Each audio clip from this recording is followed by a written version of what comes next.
오늘 은혜 받으실 말씀은 누가복음 11장 13절 말씀입니다. 누가복음 11장 13절 말씀을 다 같이 봉독하겠습니다.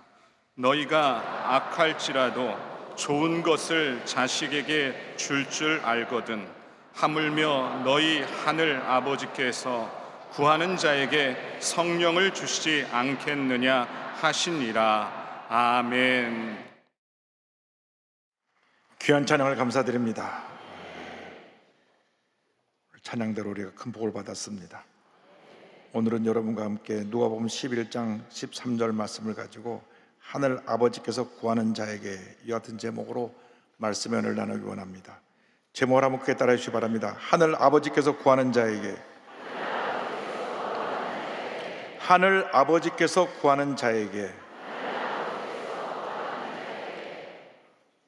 사람들 누구나 일생을 살아가면서 삶의 전환점을 맞이하는 순간이 있습니다. 이때 일어난 일이 그의 일생을 좌우합니다. 세계적인 석학 이어령 박사는 미국에서 변호사로, 검사로, 나중에는 목사로 하나님 앞에 헌신한 딸 이민아 목사가 위암으로 죽어갈 때, 그리고 그 딸이 자기에게 전하는 구세주 예수님을 전할 때 그가 예수를 믿게 되고 세례받고 주님의 살기로 결심한 기독교인이 되었습니다. 딸의 죽음이 세계적인 석학 이어령 박사를 주님께로 인도한 것입니다. 그것이 그의 삶의 전환점이 되어서 그를 따르던 수많은 학자들이 다 놀랐습니다. 이어령 박사를 변화시킨 예수가 누군가? 특별히 일본의 많은 교수들, 석학들이 이어령 교수님을 따랐는데 그들이 기독교에 대해서 다시 새롭게 보고 관심을 갖게 됐다고 하는 이야기입니다. 이렇게 그 삶의 전환점에 그 놀라운 일이 일생을 변화시키는 것입니다. 예수님 이후 기독교 역사상 가장 귀하게 크게 쓰임받은 분이 사도 바울입니다. 신약성경 27권 가운데 13권을 그분이 썼습니다. 히브리서도 사도 바울의 영향력하에 쓰여진 책이기 때문에 사도 바울이 쓴 책과 그 영향하에 쓰여진 히브리서를 합하면 27권 중에 14권이나 됩니다. 뿐만 아니라 그는 복음 증거자입니다. 온 아시아 지역, 지금 말하면 터키 지역에 가는 곳마다 교회를 세웠고 온 유럽 지역 모든 곳에 가는 곳마다 교회를 세워서 유럽을 복음화한 위대한 하나님의 사도입니다. 그의 이름이 헬라 이름으로는 사울이고 당시 로마 시대 그 사회에서 쓰던 헬라 이름은 바울입니다. 사도행전을 보면 그가 전반기에는 사울이라고 하는 이름을 썼고 후반기에 이방인들에게 복음을 전하던 바울이라고 하는 이름을 썼습니다. 그러나 한때 예수 믿는 사람들이 이단이라고 생각해서 교회를 무너뜨리고 예수 믿는 사람을 붙잡는데 앞장섰던 사람입니다. 최초의 순교자 스데반이 돌에 맞아 죽을 때 그는 증인으로 옆에 서 있던 사람이기도 합니다. 그런데 그가 대제사장에게 고문을 받아서 다메섹에 있는 예수 믿는 사람을 붙잡으러 가다가 빛 가운데 오신 예수님을 만났습니다. 이것이 그의 삶의 전환점, 터닝 포인트였습니다. 사도행전 9장 3절입니다. 사울이 길을 가다가 다메섹에 가까이 이르더니 호련히 하늘로부터 빛이 그를 둘러 비추는지라. 그는 거기서 주님의 음성을 듣습니다. 우리가 생사하는 동안 주님의 음성을 들어야 됩니다. 9장 4절에 땅에 엎드려져 들음에 소리가 있어 이르시되 사울아 사울아 내가 어찌하여 나를 박해하느냐 하시거늘, 그때 사울이 예수를 만난 것입니다. 그날 이후 그의 일생이 바뀌어졌습니다. 그는 예수 믿는 사람을 핍박하던 핍박자에서 예수님을 따르는 예수님의 제자가 되었고 예수님의 충성된 일꾼이 되었습니다. 예수를 만난 후 그는 바로 회당에 가서 예수가 하나님의 아들이시며 메시아인 것을 증거했습니다. 사도행전 9장 20절입니다. 즉시로 각 회당에서 예수가 하나님의 아들이심을 전파하니. 여러분, 예수를 만나서 여러분의 일생에 놀라운 변화와 축복의 기회를 주님으로 축원합니다. 예수님 없이 사는 인생은 허무한 인생입니다. 이 세상의 모든 걸 다 가졌다고 해도 그 마음의 공허감을 메울 수가 없습니다. 오직 예수님만이 여러분의 삶의 모든 문제를 해결해 주시고, 여러분의 삶의 공허가 주님의 사랑과 기쁨으로 변화되고 하나님의 은혜 가운데 임하게 되는 은혜를 체험하게 될 것입니다. 오늘 본문 누가복음 11장 13절은 한국교회 놀라운 부흥의 그 시작이었던 1907년 평양 대부흥회를 가능하게 한 1903년 원산 대부흥회 하지 선교사님이 받은 말씀이고, 그 말씀 통해서 한국에 큰 부흥이 다가온 축복의 말씀입니다. 이 말씀은 예수님께서 제자들에게 기도에 대해서 가르치며 하신 말씀입니다. 예수님이 말씀하십니다. 누가복음 11장 13절에 너희가 악할지라도 좋은 것을 자식에게 줄 줄 알거든. 예수님 먼저 악한 우리 인간들의 모습을 지적하신 것입니다. 너희가 악할지라도, 우리의 근본이 죄인입니다. 악한 자입니다. 그래서 사람이 죄 가운데 태어나서 죄 가운데 살다가 죄 가운데 죽어가는 것이 우리 인생의 모습인 것입니다.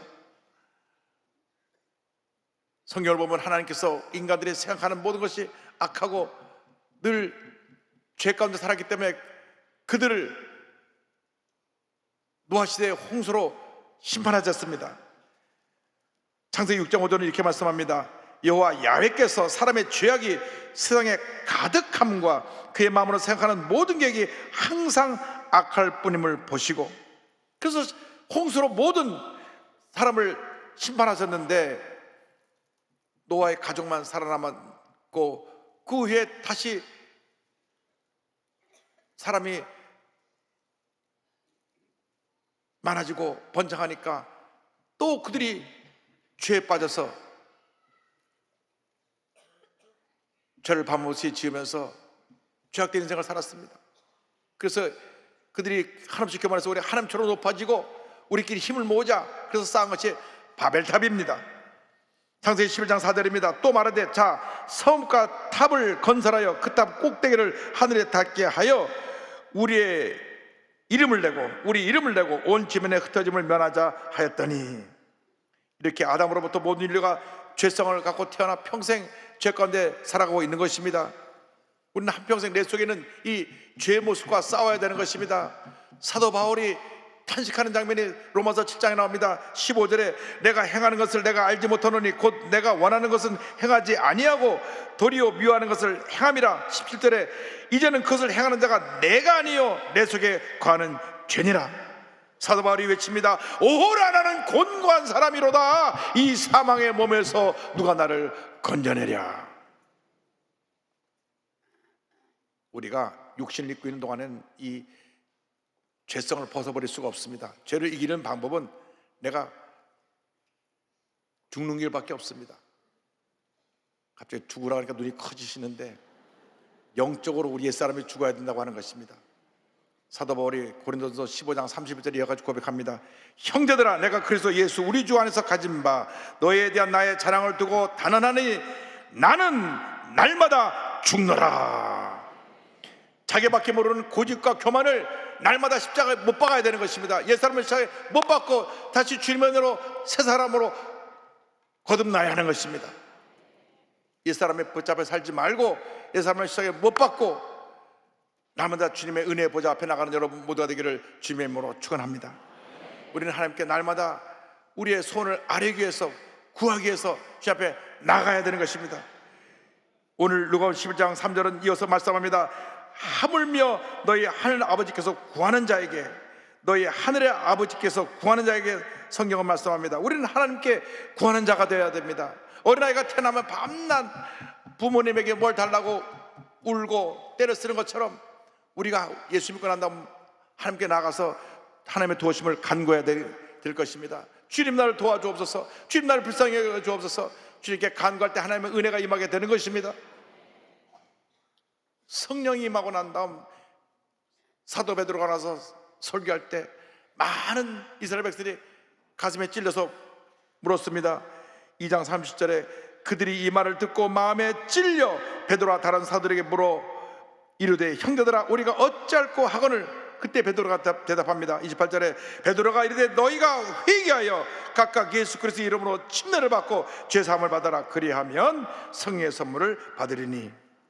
우리 모두 죄와 허물투성이 인간인 것입니다. 죄 없는 사람은 한 사람도 없습니다. 주 함께 나아가기 위해서는 먼저 우리의 죄를 철저히 회개해야 되는 것입니다. 다시 범죄가 난 다음 눈물의 기도를 드립니다.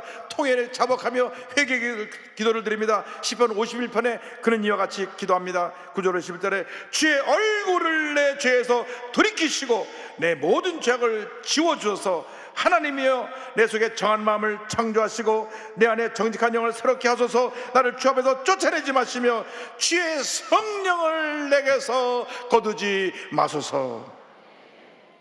다윗이 죄를 짓고 난 다음 제일 두려웠던 것이 주의 성령이 떠나가시면 어떡하나. 나는 주님의 도우심이 없이는 하루도 살아갈 수 없는 연약한 존재를 알았기 때문에, 존귀한 것을 알았기 때문에 그는 고백한 것입니다. 주의 성령을 내게서 떠나지 않게 하여 주옵소서. 하나님 앞에 나아가기 위해서는 여러분 날마다 주 앞에 여러분의 모든 죄업을 회개해야 되는 것입니다. 회개는 철저히 돌아서는 것입니다. 돌이키는 것입니다. 잘못된 길로 가던 그 발걸음을 돌이키시기 바랍니다. 늘 문제 속에 갇혀있던 그 모습을 돌이키시기 바랍니다. 애통한 마음고 회개하고 엎드려 주의 도심을 간구하시기 바랍니다. 에스라가 하나님 앞에서 이스라엘 죄에서 고백합니다. 에스라 9장 5절 6절에 저녁 제사를 드릴 때 내가 근심중에 일어나서 속옷과 겉을 찢은 채 무릎을 꿇고 나의 하나님 여호와를 향하여 손을 내밀고 말하기를 나의 하나님이여 내가 부끄럽고 낯이 뜨거워서 감히 나의 하나님을 향하여 얼굴을 들지 못하오니 이는 우리의 죄악이 많아 정수리에 넘치고 우리의 허물이 커서 하늘에 미침이니이다. 그는 고백합니다. 이스라엘 백성의 죄가 너무나 많아서 그 죄가 정수리에 넘치고 우리의 허물이 하늘에 미친다고 그는 눈물로 기도했습니다. 하나님 앞에서 죄 회개와 고백이 우리의 마음속에 죄사함과 정결함, 마음의 기쁨과 평안, 자유함을 넘치게 가져다 주는 것입니다. 죄는 우리를 악의 노예로 만들고 우리의 삶을 오염시키고 파멸로 이끌어갑니다. 죄는 무엇보다도 하나님과 나와 관계를 멀어지게 하는 것입니다. 늘 어두운 마음으로 살아가게 하고 마음의 기쁨과 평안을 빼앗아가는 것입니다. 회개하고 하나님과의 관계를 회복하는 여러분 모두가 되기를 바랍니다. 하나님과 우리 인간 사이에 이 죄가 가려졌다고 이사야 59장 1절 2절은 말씀합니다. 야훼의 손이 짧아 구원하지 못하심도 아니요 귀가 둔하여 듣지 못하심도 아니라 오직 너희 죄악이 너희와 너희 하나님 사이를 갈라놓았고 너희 죄가 그의 얼굴을 가려서 너희에게서 듣지 않으시게 함이니라. 죄 문제를 해결할 때 하나님께서 우리에게 놀라운 은혜를 베풀어 주시는 것입니다. 예수 그리스도의 십자가 보혈의 능력으로 죄사함을 받고 자유함을 받아서 하나님의 은혜 가운데 거하는 여러분 모두가 되기를 바랍니다. 예수님께서 십자가에서 다 이뤘다 하실 때 우리의 과거의 죄, 현재의 죄, 미래의 죄가 다 사함을 받은 것입니다. 진정한 참여로 주 앞에 나와 엎드릴 때 우리는 죄사함을 받게 되고 죄책감에서 노예함을 받을 수 있게 되는 것입니다. 요한일서 1장 9절입니다. 만일 우리가 우리 죄를 자백하면 그는 미쁘시고 의로우사 우리 죄를 사하시며 우리를 모든 불에서 깨끗하게 하실 것이요 회개한 우리의 모든 죄와 허물을 주님께서 주님의 등 뒤에 던지신 것입니다. 주님은 다시도 기억하지 않으시는 것입니다. 이사야 38장 10절입니다. 보옵소서 내게 큰 고통을 더하신 것은 내게 평안을 주려 하심이라. 주께서 내 영혼을 사랑하사 멸망의 구덩이에서 건지셨고 내 모든 죄를 주의 등 뒤에 던지셨나이다. 하나님은 사랑의 하나님이요 용서의 하나님이신 것입니다. 주님 안에서 참된 삶을 얻는 여러분들 되시를 주님으로 축원합니다.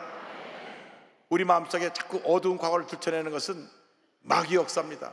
우리 하나님은 우리 한번 회개한 죄에 대해서는 다시 기억하지 않으시는데 마귀는 자꾸 너의 과거에 이와 같은 죄를 졌다, 이와 같은 죄를 졌다, 과거의 잘못을 들춰내는 것입니다. 여러분 점치는 사람한테 가면 늘 과거에 어두운 것만 끄집어내서 말합니다. 너희 고모가 그 어느 때 물에 빠져 죽었지 뭐 이런 얘기 한다고요. 그리고 사람 마음에 두려움을 주고 그래가지고 그 사람들의 돈을 갈취하는데, 여러분, 이러한 어두운 세력에 현혹되면 안 되는 것입니다. 그래서 이 죄는 마음에 죄책감을 가다주고 마음을 어둡게 만들고 염려하게 만들고 근심하게 만듭니다. 예수님 안에서 자유를 받게 되길 바랍니다. 예수님 안에서 하나님의 은혜를 체험하면 모든 흑암의 결박이 풀어져 버리고 주님의 은혜와 기쁨이 넘쳐나게 될 것입니다. 저에게 열심히 추적하시는 국민대학교 중문학과 교수님이 계셨는데, 이분은 아주 남자 교수님이 여성처럼 성격도 조용하고 소심하고 내성적인 분입니다. 부인이 계속 전도를 해갖고 이제 교회를 나왔는데, 그래서 그분이 예수를 믿고 우리 조영희 목사님 때 그 말씀 듣고 은혜를 받는데, 주일날 와서 은혜 받고 기쁘고 좋았는데 돌아나가는 순간부터 마음속에서 너 그때 무슨 죄 졌지? 무슨 죄 졌지? 과거의 죄를 자꾸 마귀가 들춰냅니다. 이분이 소심해가지고 과거에 자기가 방탕하게 삶을 살았던 것, 하나님의 부끄러운 삶을 살았던 것, 그것 때문에 일주일 내내 마음이 편치가 않습니다. 주일날 오면 얼굴이 활짝 펴지고 일주일에 또 어두워져서 늘 어두운 그림자로 그분이 신앙생활을 했습니다. 그래서 예수 믿는 것이 어떻게 보면 그게 너무 고통이었어요. 늘 너는 죄인이야, 너는 죄인이야, 너 그때 그런 죄 졌지, 그런 죄 졌지. 그러니까 이분이 성격이 소심해가지고 꼭 붙잡혀가지고, 특별히 A형들도 조심해야 돼요. 과거에 자꾸 그런 거 붙잡혀가지고, 그리고 성격에 문제가 있어요. 그걸 벗어버려야 되는데, 그러니까 붙잡혀가지고 이분이 자염을 못 얻는 겁니다. 그런데 매년 우리 교회 로고스 교수선교회라고 교수님들 모임이 있는데, 기도원에 올라가서 여름 수련을 합니다. 그때 제가 가서 1시간 말씀을 전할 때, 우리 하나님 앞에 회개한 자는, 하나님 앞에 진정으로 회개한 자는 단번에 영원히 사함을 받았습니다. 설교를 했는데요, 이분이 그 자기의 주신 말씀으로 받았어요. 그날 끝나고 통성에 나가는데 막 대골대고 그러면서 눈물고 흘리면서 얼마나 통곡을 하시는지, 그날 이후로 그는 완전히 자유를 받았습니다. 할렐루야. 저를 찾아와가지고, 목사님, 이제 더 이상 이제 과거에 붙잡혀서 살지 않습니다. 이제 저는 마음이 후련하고 마음이 평안합니다. 여러분, 어떠한 과거의 상처, 실패, 괴로움, 또한 과거에 잘못한 것에 붙잡혀 있는 분 계십니까? 이 시간 주의 시험에 다 내려놓으시고 평안함을 가지고 가슴을 펴고 당당하게 믿음으로 전진해 나가시길 바랍니다. 회개하고 죄도 안 받는다면 우리에게 성령 충만의 은혜가 임하게 되는 것입니다. 반드시 성령의 은혜를 체험해야 되는 것입니다. 13절에 하물며 너희를 하늘 아버지께서 구하는 자에게 성령을 주지 않겠느냐 하시니라. 구하는 자에게 성령을 주지 않겠느냐, 주님 오늘 성경 말씀하고 있습니다. 주님께서 우리에게 약속하신 것입니다. 우리에게 성령을 주시는 것입니다. 예수를 믿을 때 우리 마음에 예수님의 영 성령이 와 계십니다. 우리에게 회개형을 부으시고 성령의 은혜로 살게 하시는 것입니다. 베드로가 오순절날 나가서 선포했습니다. 2장 38절에 베드로가 이르되 너희가 회개하여 각각 예수 그리스도의 이름으로 침례를 받고 죄사함을 받으라. 그러면 성령의 선물을 받으리니. 주님께 간구하는 자에게 갈급한 심령의 생수가 흘러나듯 그 영혼의 생수 성령이 흘러넘쳐나게 만들어주십니다. 주님 선포하십니다. 요한복음 7장 38절 39절입니다. 나를 믿는 자는 성령의 이름과 같이 그 배에서 생수의 강이 흘러나오리라 하시니, 이는 그를 믿는 자들이 받을 성령을 가리켜 말씀하신 것이라. 1903년 원산에서 선교 사람들이 함께 모여서 선교 사람들을 위한 기도를 가질 때 하지 선교사에게 1시간 말씀을 전해달라고 부탁했습니다. 선교사님에게 주어진 주제는 기도에 대한 것이었습니다. 그래서 기도에 대한 말씀이 있는데 누가복음 11장 13절을 읽다가 성령의 은혜가 임했습니다. 이 말씀 읽는 가운데 본인이 하나님 앞에서 얼마나 교만했는가, 자신의 교만이 보였습니다. 우월감, 인종차별, 또 엘리트의식. 캐나다 명문 토론토 의과대학을 나온 아주 잘 나가는 사람이었어요. 학문적으로나 또 실력으로나. 그러니까 한국에 와서 볼 때 배우지 못한 사람들, 내가 너희들 도와주러 왔다, 내가 너희들 병 고쳐주러 왔다, 그런 마음 갖고 선교를 하니까 선교 열매가 없었습니다. 그래서 몇 년 동안 해도 병 고침한 사람은 많은데 예수 믿는 사람 별로 없었어요.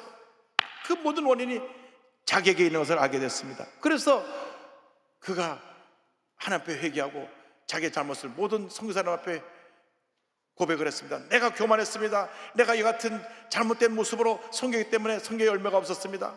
그 마을에 모든 선교사들이 가슴을 치며 통에 잡아가고, 그래서 큰 붕역사 일어나서 그것이 원산 일대를 그리고 온 북한을 변화시키고 1906년 그가 평양에 가서 이 말씀을 전할 때 온 평양이 뒤집어졌습니다. 그리고 일어난 것이 1907년 평양 대부흥운동입니다. 할렐루야! 하나님께 영광을 돌립니다. 여러분, 성령의 은혜가 임하면 문제가 해결됩니다. 하나님의 기적이 임합니다. 하나님의 축복이 임하게 되는 것입니다. 모두가 성령의 충만을 받게 되기를 바랍니다.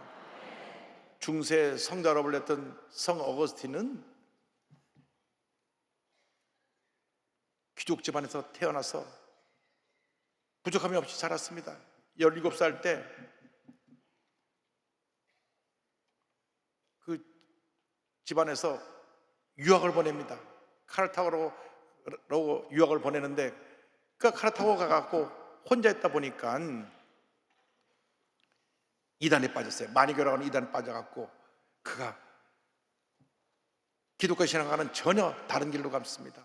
뿐만 아니라 아무도 간섭하는 사람이 없으니까 가서 편하게 그냥 방탕한 삶을 살다가 거기 이방 여인과 만나서 동거하면서 아이까지 낳습니다. 어머니 모니카는 기도하는 어머니였습니다. 어머니는 날마다 아들이 집을 나가는 그날부터 눈물로 기도하고 또 기도하고 또 기도하고 또 기도하고 또 기도했습니다. 남편은 귀족이지만 신앙이 없었고 늘 술을 좋아하고 자기 출세에만 관심 갖던 불신앙인 사람이었습니다. 그런 가정에서 아들을 하나님의 일꾼으로 만들기 위해서 날마다 눈물로 기도합니다. 그런데 들려오는 소식은 아들이 지금 이단에 빠졌습니다. 아들이 지금 방탕한 삶을 살고 있습니다. 다 부정적인 소식이었습니다. 그러나 그 어머니 모니카는 기도를 멈추지 않았습니다. 여러분, 기도의 어머니들이 다 되시기를 바랍니다. 기도하고 또 기도하고 또 기도하고 또 기도하고 또 기도했습니다. 마침내 조신 하나님께서 모니카 어머니의 기도를 들으셔서 13년 만에 그가 그 방탕하던 삶을 회개하고 주님께로 돌아옵니다. AD 384년에 그가 만 30살이 되었을 때 지금 밀라노로 돌아옵니다. 돌아와서 그 지역에서 가장 존경받는 주의 종이었던 암브로시우스의 설교를 들으면서 날마다 암브로스의 말씀을 들으면서 그가 변화되었습니다. 그런데 어느 날 그 밀라노의 한 정원에서 그는 그의 삶이 변화되는 극적인 체험을 합니다. 그의 고백록에 이렇게 기록되어 있습니다. 나는 여전히 죄의 노예라고 생각했기 때문에 비참한 가운데 계속 부르짖었다. 왜 나의 추한 제도를 끝나게 하지 않으십니까? 난 이렇게 자문했고 마음속에 가장 쓰라린 슬픔을 품고 줄곧 울고 있었다. 그때 갑자기 가까운 집에서 나는 어린 나이에 노랫소리를 들었다. 들고 읽어라, 들고 읽어라. 라틴말로 톨라레게 그런 말이 들려왔어요. 그래서 그것은 주님이 자기에게 주신 음성이라고 생각해서 성경책을 펴서 탁 펼쳤는데 로마서 13장 13절 4절 말씀이 눈에 들어왔습니다. 낮에와 같이 단정히 행하고 방탕하거나 술 취하지 말며 음란하거나 호색하지 말며 다투거나 시기하지 말고 오직 주 예수 그리스도 옷 입고 정욕을 위하여 육신의 일을 도모하지 말라. 그때 성령이 임했습니다. 그는 완전히 그 순간 변화되었습니다. 그는 고백합니다. 나는 더 읽을 필요가 없었다. 왜냐하면 그 문장의 끝에 이르자 그 말씀은 눈 깜짝할 사이에 나의 마음 안에 넘쳐 들어오는 신앙의 빛이 되었고 의심의 모든 어둠을 사라지게 만들었다. 이날 그의 방황이 완전히 끝나서 그는 새 사람이 되었습니다. 그는 모든 것을 포기하고 이제 주님의 살기로 헌신하고 그가 33살 부활절에 세례를 받고 난 다음 주의 종의 길을 가서 그가 아프리카 북아프리카 히포라는 곳에 가서 평생을 지내며 76세로 총갈 때까지 많은 신학적인 저술을 냈습니다. 신의 도성, 하나님의 도성이라고 하는 책은 중세에서 가장 귀한 신학적인 서적이 되었고 그의 남겨진 모든 업적들이 많은 제자들에 의해서 계속 개성되어지고 중세의 신학을 견고히 한 위대한 종이 되었습니다. 한때 방하고 버림받아졌던 그런 인생을 살았지만은 그가 돌이킴으로 말미암아 그가 죽고 난 다음 그 이름 앞에 세인트, 성자라고 하는 이름을 붙여서 그는 성 어거스틴으로 불리고 있는 것입니다. 여러분, 회심은 하나님을 사랑하는 모든 사람에게 주시는 선물입니다. 주 앞에 돌이키게 되길 바랍니다. 기도의 사람이 되길 바랍니다. 성령의 사람이 되길 바랍니다. 하나님 앞에 돌이켜 하나님 앞에 붙잡혀서 위대하게 아름답게 남은 일생 쓰임받는 여러분 모두 되시기를 주님으로 축원합니다. 축원합니다. 축원합니다. 우리의 마음을 모아서 회개하는 마음으로 찬송가 279장을 함께 하겠습니다. 인내하신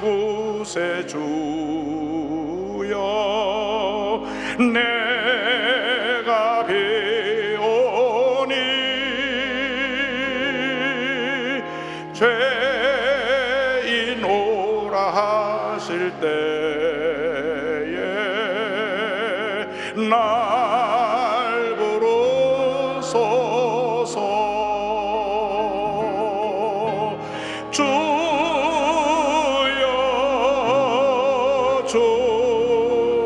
주여 내가 비오니 죄인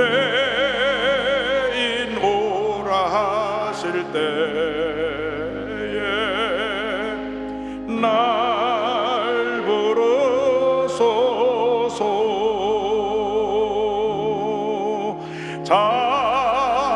자비하신 보좌 앞에 꿇어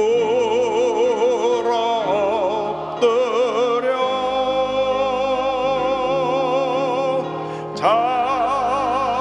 자복하고 회개하니 믿음 주소서 주여 주여 내가 비오니 죄인 오라 하실 때에 날 부르소서. 기도하겠습니다. 사랑이 원하신 하나님 아버지, 죄인 오라 하실 때 날 부르소서. 주님, 주님 뜻대로 살지 못한 모든 죄를 회개합니다. 이제 남은 여생 하나님의 가장 기뻐하시는 삶을 살아가는 저희 모두가 되게 하여 주옵소서. 예수님의 이름으로 기도 올리옵나이다. 아멘.